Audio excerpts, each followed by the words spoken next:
जय हिंद दोस्तों, स्वागत है आप सभी का आपके अपने चैनल सिलेक्शन मेंटर पे।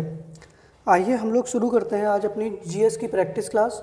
देखिए, मैंने आपको इसी चैनल पर जनवरी से लेकर 31 अगस्त तक पूरा कंप्लीट करंट अफेयर्स करा चुके हैं। मैं आपको हिस्ट्री, पॉलिटी, जियोग्राफी जितने भी टॉपिक थे सबकी मैंने टॉपिक वाइज आप लोगों को क्लासें भी दे रखी हैं और पूरा सब कुछ कंप्लीट करा चुके हैं। तो देखिए, स्टैटिक जीके और करंट की आपको सारी क्लासेस मेरी मिल जाएंगी और आप लोग करंट पे ज़्यादा फोकस करके अगर अच्छे से कंप्लीट कर लेंगे या जो मैराथन क्लासेस पढ़ी हैं वो भी अगर आप लोग कंप्लीट करेंगे उससे भी आप लोगों का बहुत अच्छे से कवर हो जाएगा। बाकी इस समय रोज़ जो है वो 3 PM पर, ठीक है, एक स्टैटिक जीके की क्लास लेकर आ रहा हूँ। अभी तक मैंने 2 दिन कराई है, तो एक में मैंने प्रमुख नियुक्ति करा रखी है आपकी, ठीक है, तो आप लोग जाकर इसकी क्लास देख सकते हैं। अगर प्रश्न बनेगा तो आपको यहाँ से मिल जाएगा। और आज मैंने जो है वो कराई है आपके 2022 के खेल, ठीक है, जो 22 में खेल हुए हैं 2022 के प्रमुख खेल जो हैं उनसे संबंधित प्रश्न जो भी बन सकते हैं तो उनकी मैंने क्लास कराई है, ठीक है। बाकी रात के 10 बजे जो है वो आप लोगों की मैथ्स की क्लास चल रही है, तो आप सभी लोग इससे भी जुड़ना ना भूलिएगा। देखिए, सबसे पहले तो आप लोग वीडियो को शेयर कर दीजिएगा एक बार और वीडियो को लाइक करिएगा। आपके जो भी मित्र मंडली नहीं आ पाए हैं तो आप लोग एक बार उनको ज़रा मैसेज वगैरह कर दीजिएगा, फिर हम लोग क्लास को शुरू करते हैं। तो एक चीज़ और है कि आप लोग जो है एक बार जो है जितने भी आप लोगों के फेसबुक, व्हाट्सएप वगैरह के ग्रुप हैं एक बार आप लोग शेयर करिएगा, फिर हम लोग क्लास शुरू करते हैं। आज टारगेट लेकर चलना है 25+ लाइव का, ठीक है, 25+ लाइव का आज टारगेट लेकर चलना है। तो आप लोग जो है अधिक से अधिक वीडियो को शेयर कर दीजिएगा, फिर हम लोग शुरू कर रहे हैं। अगर आप लोगों को लग रहा है कि मैं मेहनत कर रहा हूँ तो फिर थोड़ा सा आप लोग सहयोग करिएगा और फिर हम लोग जैसे आप लोग बताइएगा वीडियो शेयर वगैरह कर दी हो, आपके जितने भी मित्र मंडली है वो आ जाए, फिर हम लोग क्लास को शुरू करते हैं। अगर तैयार हैं तो फिर क्लास को शुरू किया जाए। चलिए बताइएगा अगर आप लोग तैयार हैं तो फिर क्लास को शुरू किया जाए। चलिए आगे बढ़ते हैं, पहला प्रश्न देखते हैं। चलिए, पहला प्रश्न है कि विटामिन B3 का रासायनिक नाम क्या है? थायमिन, पेंटोथेनिक अम्ल, बायोटीन या नियासिन? तो बताइएगा कि विटामिन B3 जो है इसका रासायनिक नाम क्या है। सही आंसर आप लोगों का क्या होना चाहिए, जल्दी से बताइएगा। तो देखिए, थायमिन किसका होता है? विटामिन B2 का होता है। पेंटोथेनिक किसका होता है? तो विटामिन B5 का होता है। ये विटामिन B1 का होता है, ठीक है। और जो आपका बायोटिन होता है, तो बायोटिन जो होता है वो विटामिन B7 का होता है। और नियासिन जो है वो विटामिन B3 का होता है। किसका? विटामिन B3 का होता है। तो पहले प्रश्न का आपका डी आंसर बिल्कुल सही हो जाएगा, ठीक है। चलिए अगले प्रश्न के ऊपर बढ़ते हैं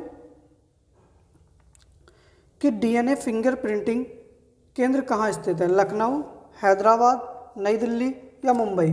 तो बताइएगा दूसरे प्रश्न का सही आंसर आप लोगों का क्या होना चाहिए।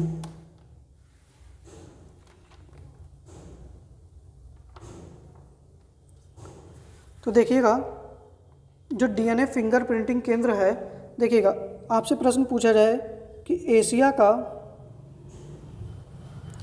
पहला DNA bank,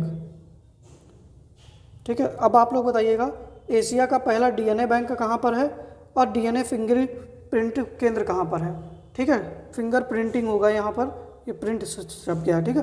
DNA finger printing केंद्र कहाँ पर है और एशिया का पहला DNA बैंक कहाँ पर है? तो देखिएगा, जो एशिया का पहला DNA बैंक है वो आपका लखनऊ के अंदर स्थित है। कहाँ पर बनाया गया था? लखनऊ में। और जो DNA फिंगर प्रिंटिंग केंद्र है वो कहाँ पर है? तो हैदराबाद के अंदर है। कहाँ पर? हैदराबाद के अंदर स्थित है। तो दूसरे प्रश्न का बी आंसर आप लोगों का बिल्कुल सही हो जाएगा। आगे बढ़ते हैं अगले प्रश्न के ऊपर कि चुकंदर का लाल रंग किसके कारण होता है? लाइकोपिन, बीटानिन, कैरोटीन या कैरिकाजेंथिन? बताइएगा सही आंसर आप लोगों का क्या होना चाहिए कि चुकंदर का लाल रंग जो है वो किसके कारण होता है।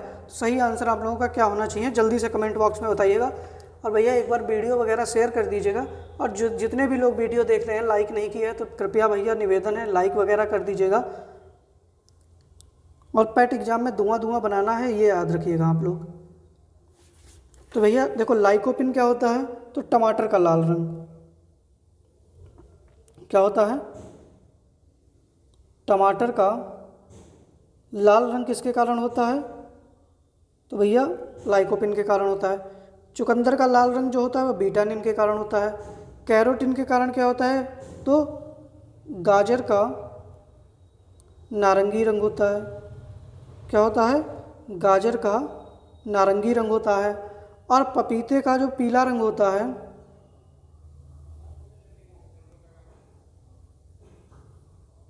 ठीक है, पपीते का पीला रंग वो कैरिका जेंथिन के कारण होता है। ठीक है, तो तीसरे प्रश्न का आपका बी आंसर बिल्कुल सही हो जाएगा। ठीक है, चलिए अगले प्रश्न पर बढ़ते हैं कि पाचन तंत्र में आहार नाल की लंबाई बढ़ने से कौन सा रोग होता है? बताइएगा। ठीक है, पाचन तंत्र में आहार नाल की लंबाई बढ़ने से कौन सा रोग होता है? तो बताइएगा सही आंसर आप लोगों का क्या होना चाहिए। मोटापा होता है, मधुमेह होता है, उच्च रक्तचाप होता है या रिकेट्स होता है? तो बताइएगा सही आंसर आप लोगों का क्या होना चाहिए। तो देखिएगा मधुमेह किसकी कमी से होता है? तो इंसुलिन की कमी से। किसकी? इंसुलिन की कमी से। और रिकेट्स किसकी कमी से होता है? तो विटामिन डी की कमी से। अब दो ऑप्शन आप लोगों के पास बचे हैं, तो बताइएगा। तो पाचन तंत्र में जब आहार नाल की लंबाई बढ़ती है तो शरीर में मोटापा बढ़ता है। क्या बढ़ता है? शरीर में मोटापा बढ़ता है। तो चौथे प्रश्न का ए आंसर आप लोगों का बिल्कुल सही हो जाएगा। ठीक है, चलिए आगे बढ़ते हैं अगले प्रश्न के ऊपर कि सबसे मीठी प्राकृतिक शर्करा कौन सी होती है? माल्टोज होती है, ग्लूकोज होती है, सुक्रोज होती है या फिर फ्रक्टोज होती है? तो बताइएगा सही आंसर आप लोगों का क्या होना चाहिए।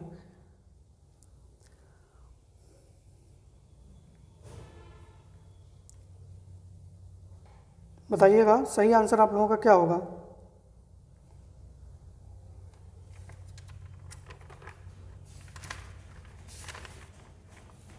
तो सही आंसर हो जाएगा सबसे मीठी प्राकृतिक शर्करा कौन सी होती है? फ्रक्टोज होती है। और यह किस में पाई जाती है?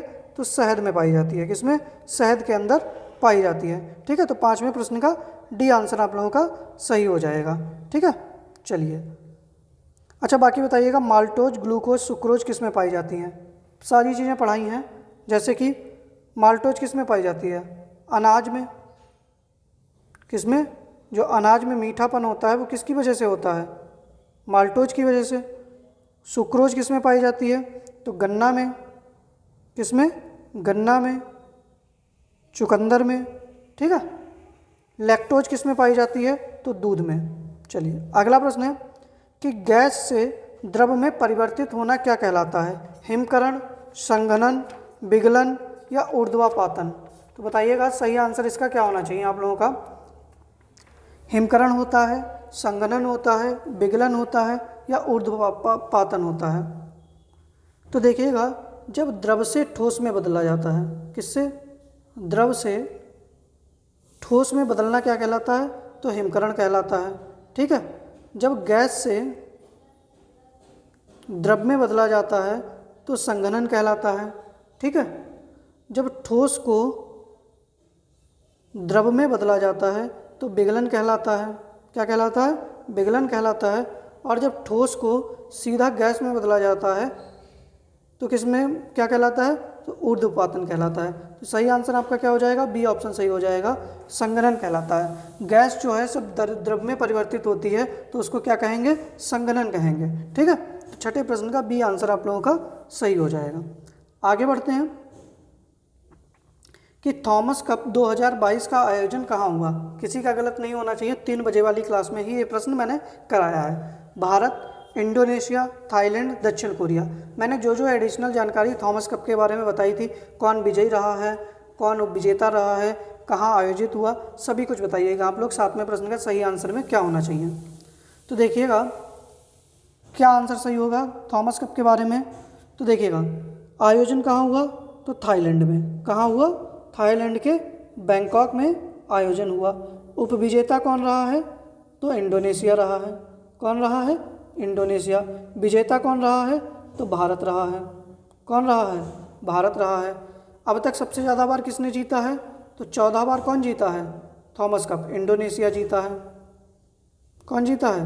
इंडोनेशिया जीता है। अच्छा आप ये बताइएगा थॉमस कप जो है वो किस खेल से संबंधित है?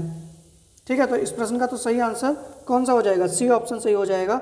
थॉमस कप किस खेल से संबंधित है, बताइएगा।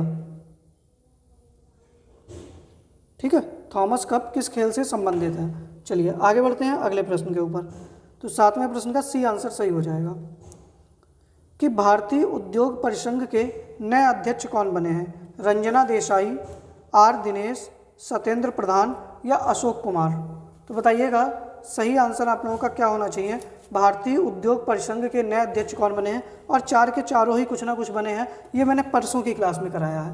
अब आप लोगों को देख रहे हैं कि कितनी चीज़ें याद रह रही हैं। ठीक है, अब बताइएगा कितनी चीज़ें आप लोगों को याद रह रही हैं। तो 8वें प्रश्न का सही आंसर आप लोगों का क्या हो जाएगा? आर दिनेश। कौन? आर दिनेश जो हैं वो भारतीय उद्योग परिसंघ के नए अध्यक्ष बने हैं। बताइएगा रंजना देसाई क्या बनी है, सत्येंद्र प्रधान क्या हैं, अशोक कुमार क्या बने हैं। चलो सत्येंद्र कुमार मैं बता दे रहा हूँ पीआईबी के बने हैं। किसके? पीआईबी के बने हैं। बाकी रंजना देसाई और अशोक कुमार किसके बने हैं? तो 8वें प्रश्न का बी आंसर आप लोगों का सही हो जाएगा। आगे बढ़ते हैं अगले प्रश्न के ऊपर कि केंद्रीय उपोष्ण संस्थान कहाँ स्थित है? लखनऊ, नई दिल्ली, देहरादून या पुणे। यह भी प्रश्न कराया हुआ है, तो इसको भी गलत नहीं होना चाहिए आंसर, जल्दी से बताइएगा। तो केंद्रीय उपोष्ण संस्थान जो है वो कहाँ पर स्थित है? 9वें प्रश्न का सही आंसर क्या होना चाहिए? नई दिल्ली में क्या है? ICAR। ठीक है, देहरादून में बताइएगा, पुणे में बताइएगा। तो पुणे में क्या है? मौसम वेधशाला है। क्या है? मौसम वेधशाला है। और लखनऊ में क्या है? तो केंद्रीय उपोष्ण संस्थान जो है वो लखनऊ के अंदर स्थित है। ठीक है, तो 9वें प्रश्न का ए आंसर सही हो जाएगा। आगे बढ़ते हैं कि भारत का पहला विश्व शांति केंद्र कहाँ स्थापित किया गया? नई दिल्ली, कोलकाता, सिक्किम या हरियाणा। तो बताइएगा भारत का पहला जो है विश्व शांति केंद्र कहाँ स्थापित किया गया? नई दिल्ली में, कलकत्ता में, सिक्किम में या हरियाणा में। तो बताइएगा 10वें प्रश्न का सही आंसर आप लोगों का क्या होना चाहिए? तो 10वें प्रश्न का सही आंसर हो जाएगा आपका हरियाणा में। कहाँ पर? हरियाणा में। और हरियाणा के भी कहाँ पर? तो गुरुग्राम में। ठीक है, हरियाणा के गुरुग्राम में जो है भारत का पहला विश्व शांति केंद्र जो है वो स्थापित किया गया है। तो 10वें प्रश्न का डी आंसर सही हो जाएगा। आगे बढ़ते हैं अगले प्रश्न के ऊपर। देखिएगा जो लोग भी अभी तक वीडियो को लाइक नहीं किए हैं, भैया निवेदन है एक बार वीडियो को आप लोग लाइक कर दीजिएगा और एक बार आप लोग शेयर कर दीजिएगा। अब आप लोग बताइएगा कि ये 10 प्रश्न थे, ये 10 प्रश्न आप लोगों को कितने सही हुए हैं? इन 10 प्रश्नों में से कितने प्रश्न सही हुए हैं? चलिए आगे बढ़ते हैं कि केंद्रीय गृह मंत्री ने कहाँ देश के पर्यटन और संस्कृति मंत्रियों के सम्मेलन अमृत समागम का उद्घाटन किया? बताइएगा। तो केंद्रीय गृह मंत्री कौन है? अमित शाह हैं। कौन है? केंद्रीय गृह मंत्री कौन है? अमित शाह हैं। और इन्हीं के पास एक अतिरिक्त प्रभार भी किसका है? बताइएगा। ये किसी और भी मंत्रालय के मंत्री हैं। तो बताइएगा इन्होंने अमृत समागम का उद्घाटन कहाँ किया? भोपाल में, गंगटोक में, नई दिल्ली में या लद्दाख में। तो 11वें प्रश्न का सही आंसर आप लोगों का क्या हो जाएगा? जल्दी से बताइएगा। कौन सा? सहकारिता मंत्रालय। कौन सा और मंत्रालय है इनके पास? सहकारिता। ठीक है, ये सहकारिता मंत्री भी हैं। तो सही आंसर आप लोगों का क्या होना चाहिए? नई दिल्ली में। इन्होंने अमृत समागम जो था इसका कहाँ पर सम्मेलन आयोजित किया? तो 11वें प्रश्न का सी आंसर आप लोगों का सही हो जाएगा। आगे बढ़ते हैं कि वन ओशन समिट का आयोजन कहाँ किया गया? बताइएगा। भारत में किया गया, कनाडा, फ्रांस या जापान। और जो वन ओशन समिट थी इसमें जो है नरेंद्र मोदी प्रधानमंत्री जो हैं हमारे नरेंद्र मोदी जो थे वो इसमें गए हुए थे। ठीक है, तो बताइएगा कहाँ आंसर होगा सही? फ्रांस। कहाँ पर? फ्रांस में। तो वन ओशन समिति का आयोजन कहाँ पर हुआ? तो फ्रांस के अंदर हुआ है। ठीक है, तो 12वें प्रश्न का ए आंसर आप लोगों का सही हो जाएगा। आगे बढ़ते हैं कि भारत का कौन सा शहर वैक्यूम आधारित सीवरेज सिस्टम का उपयोग करने वाला देश का पहला शहर बन गया है? चारों ऑप्शन नहीं आए हैं, अब देख लीजिए। ठीक है, भारत का कौन सा शहर वैक्यूम आधारित सीवरेज सिस्टम का उपयोग करने वाला देश का पहला शहर बन गया है और किसकी सहायता से? तो नीदरलैंड की। ठीक है, नीदरलैंड की एक कंपनी जो है वो वैक्यूम आधारित जो सीवरेज सिस्टम होगा उसका उपयोग करना सिखाएगी। तो भारत का कौन सा पहला शहर बना है जो वैक्यूम आधारित सीवरेज सिस्टम का उपयोग करेगा? तो बताइएगा 13वें प्रश्न का सही आंसर आप लोगों का क्या होना चाहिए? सही आंसर क्या हो जाएगा? आगरा। कौन सा हो जाएगा? आगरा। आगरा में क्या है? हमारी कीथम झील है। क्या है? कीथम झील है, सुर सरोवर है, चाहे कीथम कह लो चाहे सुर सरोवर कह लो, बात एक ही है। ठीक है। आगरा शहर की स्थापना किसने की, ये बताइएगा। आगरा शहर की स्थापना किसके द्वारा की गई है? जल्दी से बताइएगा सही आंसर क्या होगा। ठीक है, आगरा शहर की स्थापना किसके द्वारा की गई है? अगला प्रश्न है कि दृष्टिहीन लोगों के लिए भारत का पहला रेडियो चैनल रेडियो अक्ष कहाँ लॉन्च किया गया? नई दिल्ली, हैदराबाद, सूरत या नागपुर में? तो बताइएगा 14वें प्रश्न का सही आंसर आप लोगों का क्या होना चाहिए कि दृष्टिहीन लोगों के लिए भारत का पहला रेडियो चैनल जिसका नाम क्या था? रेडियो अक्ष, कहाँ लॉन्च किया गया है? नई दिल्ली के अंदर, हैदराबाद के अंदर या फिर सूरत के अंदर या नागपुर के अंदर? तो जहाँ पर नीरी का हेडक्वार्टर है, किसका? नीरी का हेडक्वार्टर है, जो संतरे उत्पादन में प्रथम है।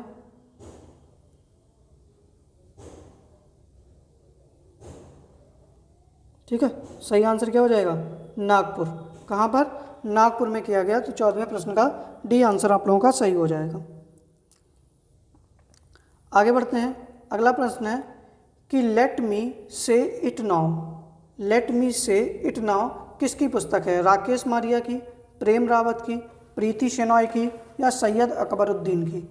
चारों लोगों की मैंने पुस्तकें पढ़ाई हैं, अगर आप लोगों को याद हो तो बताइएगा। लेट मी से इट नाउ जो है वो किसकी पुस्तक है? जल्दी से बताइएगा। 15वें प्रश्न का सही आंसर आप लोगों का क्या होना चाहिए?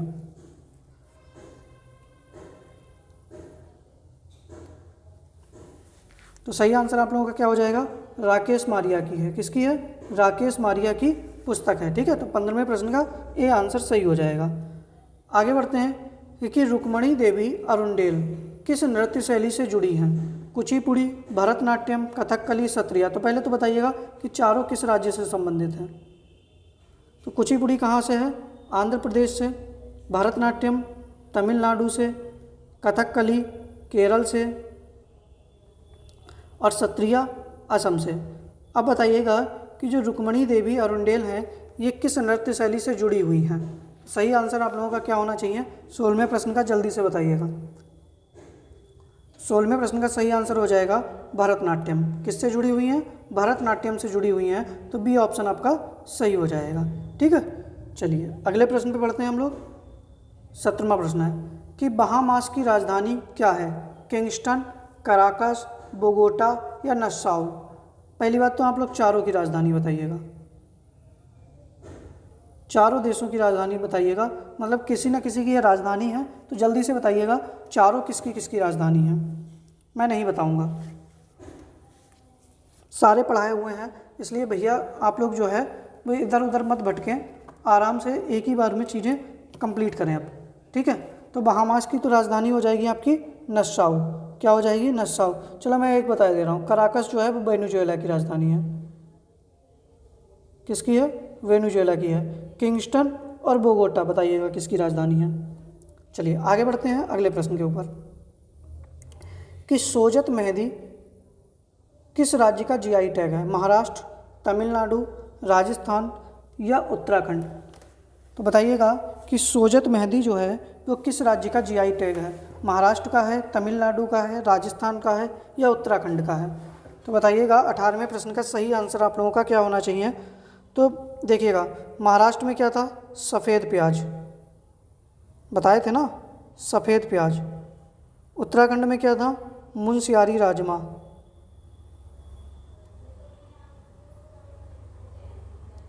तमिलनाडु में वो एक वाद्य यंत्र वाला था, और सोजत मेहंदी कहाँ का है? तो राजस्थान का है। ठीक है, तो 18वें प्रश्न का सी आंसर आप लोगों का सही हो जाएगा।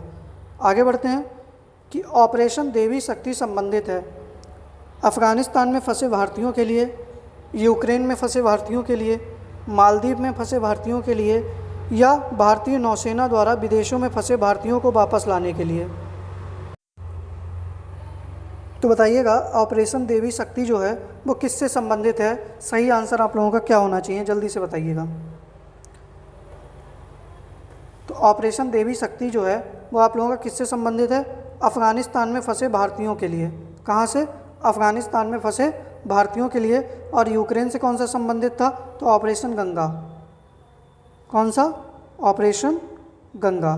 ठीक है, चलिए आगे बढ़ते हैं। देखिए एक बार वीडियो आप लोग शेयर कर दीजिएगा, भैया निवेदन है आप लोगों से, एक बार आप लोग वीडियो को अच्छे से शेयर कर दीजिएगा।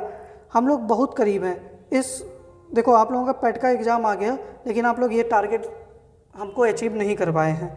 क्या कहें अब आप लोगों से, जो भी है ठीक है, लेकिन वीडियो वगैरह आप लोग अच्छे से शेयर कर दीजिएगा, तो कम से कम जो हमारा वॉच टाइम है, कम से कम यहाँ पर लाइव वाचिंग तो 25-30 होने लगे। ठीक है, चलिए आगे बढ़ते हैं अगले प्रश्न के ऊपर कि सिरोही लिली महोत्सव किस राज्य में मनाया जाता है? मिजोरम, मेघालय, नागालैंड या मणिपुर? तो बताइएगा 20वें प्रश्न का सही आंसर क्या होना चाहिए कि सिरोही लिली महोत्सव जो है वो किस राज्य में मनाया जाता है? मिजोरम में, मेघालय में, नागालैंड में या मणिपुर में? अच्छा बताइएगा लोकटक झील कहाँ पर है? बताइएगा लोकटक झील कहाँ पर है? केवल लामजाओ पार्क कहाँ पर है?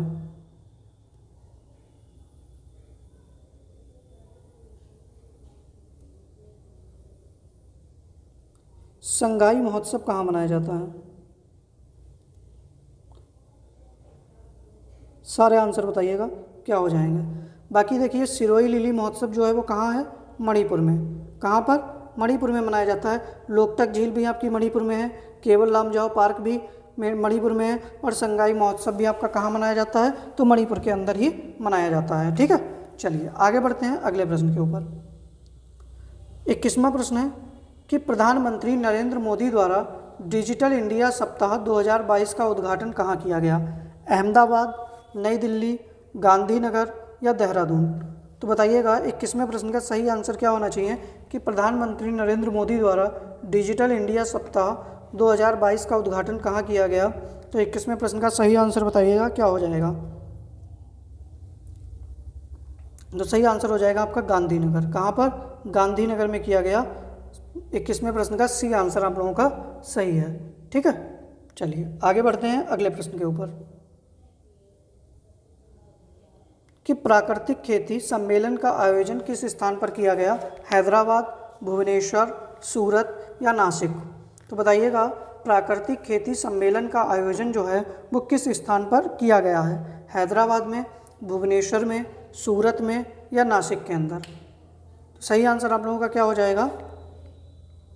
सूरत के अंदर। कहाँ पर? सूरत के अंदर जो है वो प्राकृतिक खेती सम्मेलन का आयोजन किया गया है। ठीक है, चलिए अगले प्रश्न के ऊपर बढ़ते हैं कि अवमूल्यन का उद्देश्य होता है निर्यात को हतोत्साहित करना, निर्यात को प्रोत्साहित करना, आयात को प्रोत्साहित करना या विदेशी मुद्राओं का महत्व घटाना? तो बताइएगा 23वें प्रश्न का सही आंसर क्या होना चाहिए। बताइएगा जीएसटी कब आया? जीएसटी का पूरा नाम बताइएगा, जीएसटी से संबंधित आर्टिकल बताइएगा। जीएसटी काउंसिल किस आर्टिकल में है? अच्छा जीएसटी जो मिलता है ना, जीएसटी रजिस्ट्रेशन, ये कितने अंक का होता है? चलिए ये बताइएगा जीएसटी रजिस्ट्रेशन कितने अंक का होता है। और 23वें प्रश्न का तो बी आंसर आपका सही हो जाएगा। निर्यात को प्रोत्साहित करना जो होता है वो अवमूल्यन का उद्देश्य होता है। ठीक है, 23वें प्रश्न का बी आंसर सही है। आगे बढ़ते हैं हम लोग अगले प्रश्न के ऊपर कि आयरे झील कहाँ स्थित है? ऑस्ट्रेलिया में, अफ्रीका महाद्वीप में, उत्तरी अमेरिका में या दक्षिण अमेरिका में? तो बताइएगा ऑस्ट्रेलिया जो है, सॉरी आयरे झील है वो कहाँ पर स्थित है? ऑस्ट्रेलिया में, अफ्रीका महाद्वीप में, उत्तरी अमेरिका में या दक्षिण अमेरिका में?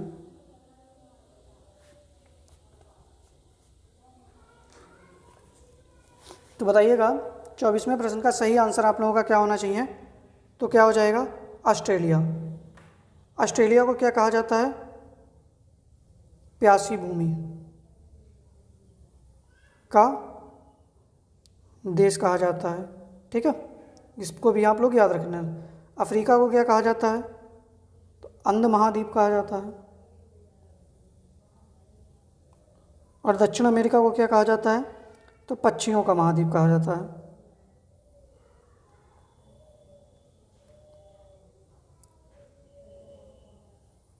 चारों महाद्वीपों की सबसे ऊंची चोटी के बारे में बताइएगा। सबसे ऊंची चोटी जो है बताइएगा चारों की, ठीक है। चलिए अगला प्रश्न है कि निम्न में से किस सम्राट के शासनकाल में भारत का पहला मुद्रा रुपया मुद्रित हुआ? अकबर, हुमायूं, शेरशाह सूरी, सिकंदर लोदी। सबसे पहले तो इनका चारों का आप टाइम पीरियड लिखिएगा, ये कब से कब तक शासन में रहे हैं। तो किस सम्राट के शासनकाल में भारत का पहला रुपया मुद्रित हुआ था? तो शेरशाह सूरी के शासनकाल में। किसके? शेरशाह सूरी के शासनकाल में पहला रुपया मुद्रित हुआ था। लेकिन चारों का आप लोग शासनकाल लिखिएगा, ये लोग कब से कब तक शासन किए हैं, ठीक है। चलिए अगले प्रश्न के ऊपर बढ़ते हैं कि महात्मा गांधी किस वर्ष कांग्रेस के अध्यक्ष बने? 1915, 1931, 1936, 1924।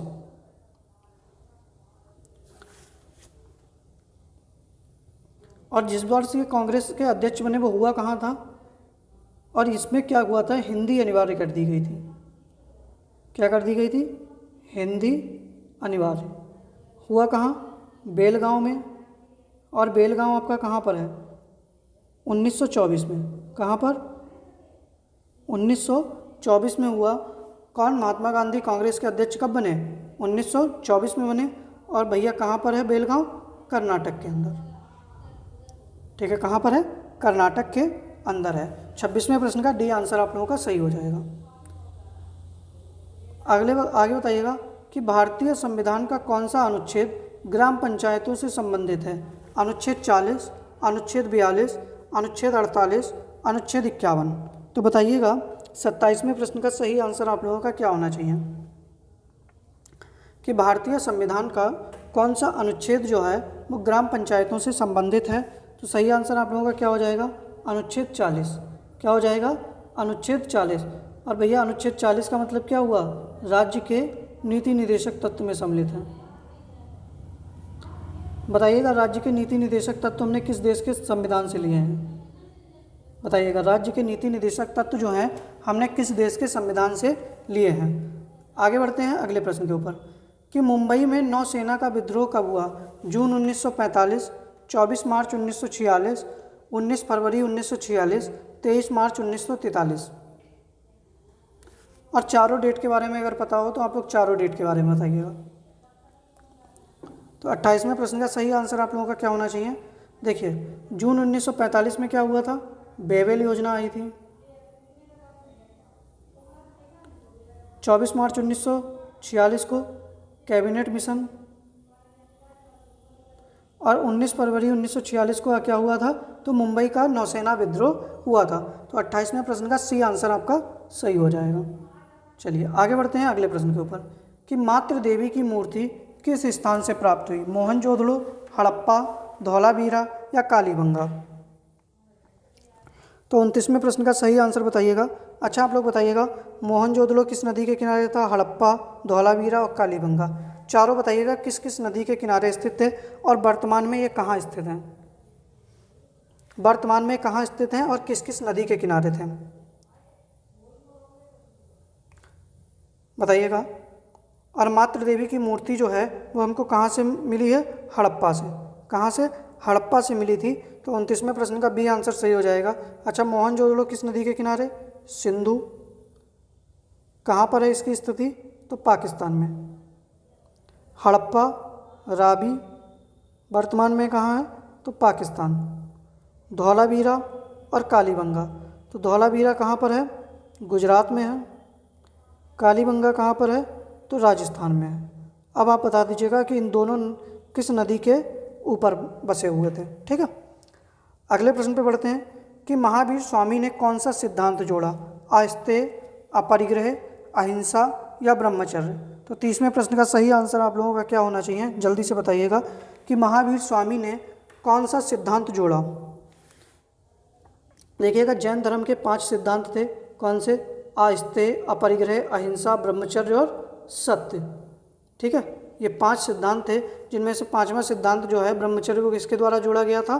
तो महावीर स्वामी जी के द्वारा जोड़ा गया था। तो 30वें प्रश्न का डी आंसर आप लोगों का सही हो जाएगा। आगे बढ़ते हैं कि अशोक के किस शिलालेख में पशु बलि की निंदा की गई है? पहला, दूसरा, पाँचवा या सातवां? तो बताइएगा कि अशोक के किस शिलालेख में पशु बलि की निंदा की गई है? 31वें प्रश्न का सही आंसर आप लोगों का क्या होना चाहिए? चलिए, तो सही आंसर आप लोगों का क्या हो जाएगा? पहला। क्या हो जाएगा?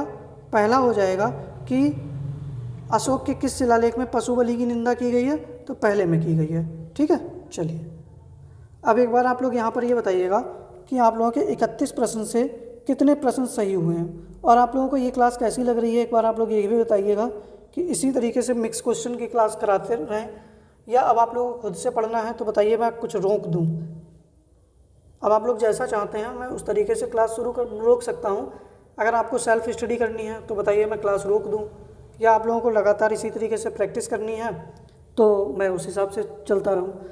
बाकी देखिएगा, मैं फिर कह रहा हूँ कि जो 3 बजे क्लास हो रही है ना, ये बहुत इंपॉर्टेंट है। कल इसमें मैं लेकर आऊँगा प्रमुख दिवस। क्या लेकर आऊँगा? प्रमुख दिवस। ठीक है, जितने भी जनवरी से दिसंबर तक के दिवस बनेंगे वो सारे मैं इसी में कंप्लीट करा दूँगा। ठीक है, 3 बजे वाली क्लास में। ठीक है, बाकी शाम को 7 बजे जो है वो कल मैं आप लोगों के लिए करंट अफेयर्स की जो है वो प्रैक्टिस कराऊंगा। करंट अफेयर्स भी होगा, मतलब पूरी मिक्स कराऊंगा, क्योंकि 5 तारीख को करंट अफेयर्स की मैराथन तो है ही, तो फिर कोई समस्या नहीं है।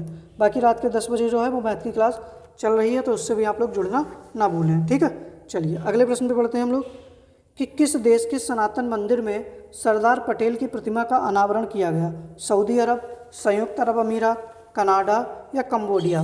तो बताइएगा 32वें प्रश्न का सही आंसर क्या होना चाहिए? सऊदी अरब में, संयुक्त अरब अमीरात में, कनाडा में या कंबोडिया में? तो देखिएगा 32वें प्रश्न का सही आंसर क्या हो जाएगा? कनाडा हो जाएगा। कहाँ पर? कनाडा के अंदर सनातन मंदिर में सरदार पटेल की प्रतिमा का अनावरण किया गया है। ठीक है, आगे बढ़ते हैं कि इंडोनेशिया का राष्ट्रीय खेल है हॉकी, बैडमिंटन, वॉलीबॉल, कबड्डी? तो बताइएगा कि इंडोनेशिया, पहली बात तो आप लोग इंडोनेशिया की राजधानी बताइएगा, और इंडोनेशिया का राष्ट्रीय खेल क्या है?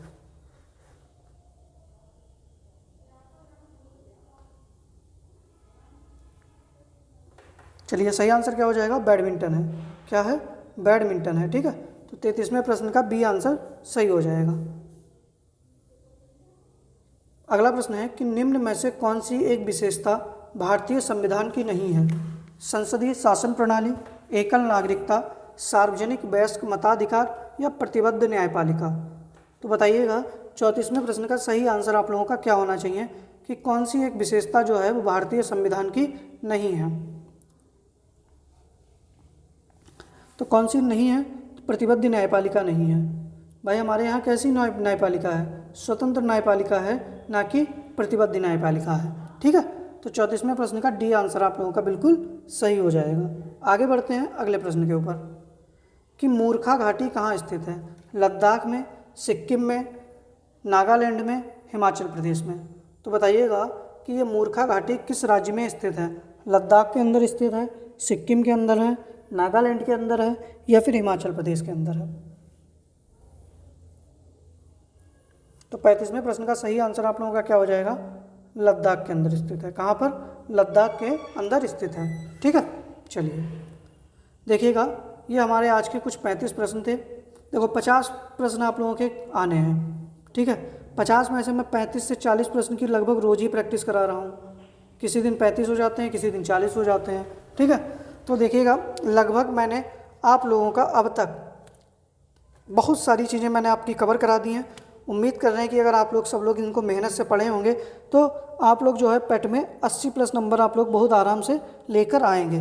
देखिए बाकी सभी लोगों से एक निवेदन है कि थोड़ा सा आप सहयोग आप लोग कर दीजिएगा इसके ऊपर। बाकी रात के 10 बजे जो है वो आप लोगों की मैथ्स की क्लास है, उससे जुड़ना मत भूलिएगा, क्योंकि उसमें मैं वही क्वेश्चन करा रहा हूँ जो पेट एग्ज़ाम के लिए बहुत ज़्यादा महत्वपूर्ण है। जैसे कि ये आप लोगों इस टाइप वाले क्वेश्चन आप लोगों को समस्या आती होगी, तो मैं ऐसे वाले ही प्रश्न बहुत ज़्यादा ला के करा रहा हूँ, क्योंकि नंबर सिस्टम या घातांक करणी, वर्गमूल, ये वाले चैप्टर जो हैं इनमें आप लोगों को समस्या हो सकती है। तो इनकी ज़्यादा से प्रैक्टिस कर लीजिएगा कि क्या पता क्लास का ही क्वेश्चन वहाँ मिल जाए। तो आप लोग तुरंत का तुरंत आंसर कर सकते हैं। बाकी भैया आप लोग पढ़ते रहिएगा, मेहनत करते रहिएगा। मिलते हैं आप लोगों से रात के 10 बजे मैथ्स की क्लास में। जय हिंद, धन्यवाद।